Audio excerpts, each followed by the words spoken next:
السلام علیکم ورحمۃ اللہ وبرکاتہ۔ جہنم میں اللہ پاک کو پکارنے والے کا واقعہ۔ صحابی رسول حضرت عبداللہ بن مسعود رضی اللہ تعالی عنہ سے روایت ہے، ایک بار ایک شخص بارگاہ رسالت میں حاضر ہوا۔ عرض کیا، یا رسول اللہ صلی اللہ علیہ وسلم، کیا کوئی ایسا مومن بھی ہے جو جہنم میں باقی رہ جائے گا؟ آپ صلی اللہ علیہ وسلم نے فرمایا، ہاں، ایک شخص جو جہنم کے گہرے گڑھے میں ہوگا اور اونچی آواز سے یا حنانو یا منانو پکار رہا ہوگا۔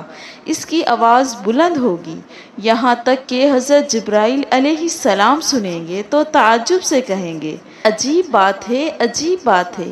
پھر حضرت جبرائیل علیہ السلام عرش الہی کے سامنے حاضر ہوں گے، سر سجدے میں رکھ دیں گے۔ اللہ پاک فرمائے گا، اے جبرائیل اپنا سر اٹھاؤ۔ حضرت جبرائیل علیہ السلام سر اٹھائیں گے۔ اللہ پاک فرمائیں گے، اے جبرائیل تم نے کیا عجیب چیز دیکھی؟ جبرائیل علیہ السلام عرض کریں گے، یا اللہ پاک، میں نے ایک آواز سنی، کوئی شخص جہنم کے گہرے گڑھے میں یا حنانو یا منانو کہہ کر پکار رہا ہے۔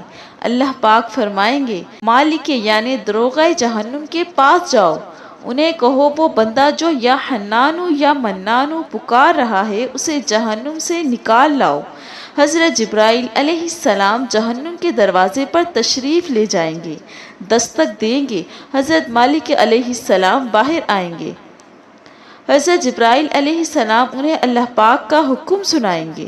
حکم سن کر حضرت مالک علیہ السلام جہنم کے اندر جائیں گے۔ ہمارے پیارے نبی صلی اللہ علیہ وسلم نے فرمایا، جیسے ماں اپنے بچے کو پہچانتی ہے، حضرت مالک علیہ السلام ایسے ہی جہنم کو پہچانتے ہیں۔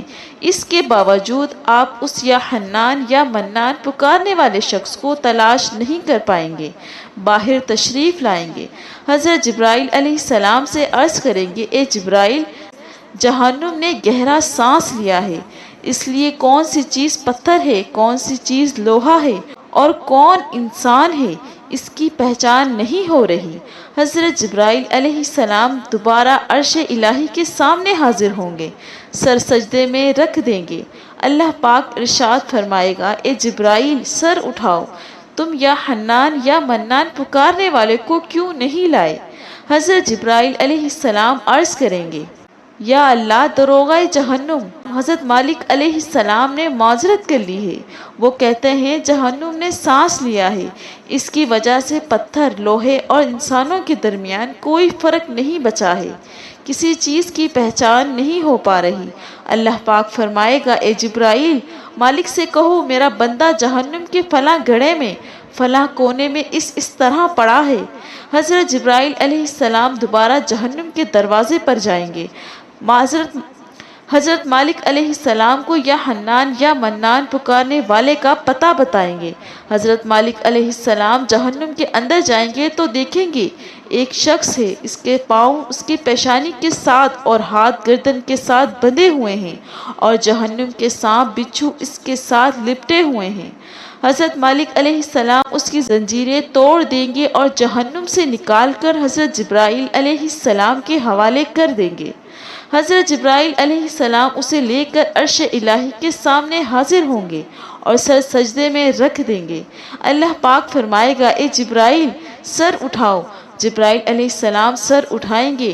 اب اللہ پاک اس بندے سے فرمائے گا، اے میرے بندے، کیا میں نے تیری بہترین تخلیق نہیں کی تھی؟ کیا میں نے تیری طرف رسول نہیں بھیجے تھے؟ کیا ان رسولوں نے تمہیں میری کتاب نہیں سنائی تھی؟ کیا میرے رسولوں نے تجھے نیکی کا حکم نہیں دیا تھا، تجھے برائی سے منع نہیں کیا تھا؟ وہ بندہ ان تمام باتوں کا اقرار کر لے گا، یعنی کہے گا، ہاں یا اللہ پاک، تو نے میری بہت اعلیٰ تخلیق فرمائی، تیرے رسول بھی تشریف لائے، انہوں نے تیرے احکام بھی سنائے۔ اللہ پاک فرمائے گا، پھر تو نے فلاں فلاں گناہ کیوں کیے؟ بندہ عرض کرے گا، اے اللہ پاک، میں نے اپنی جان پر ظلم کیا، اس کی سزا میں مجھے جہنم میں ڈال دیا گیا، اس کے باوجود میری امید نہ ٹوٹی، مجھے تیری رحمت سے امید تھی، اس لیے میں یا حنانو یا منانو پکار رہا تھا۔ مولا تو نے اپنے فضل سے مجھے جہنم سے نکالا ہے، یا اللہ پاک اب مجھ پر رحم فرما۔ اللہ پاک فرمائے گا اے فرشتوں گواہ ہو جاؤ، میں نے اس بندے پر رحم کیا اور اسے معاف کر دیا۔ سبحان اللہ۔ ویڈیو پسند آئے تو لائک کریں اور مزید اس طرح کی اسلامک ویڈیو دیکھنے کے لیے میرے چینل کو سبسکرائب کریں۔ السلام علیکم، جزاک اللہ۔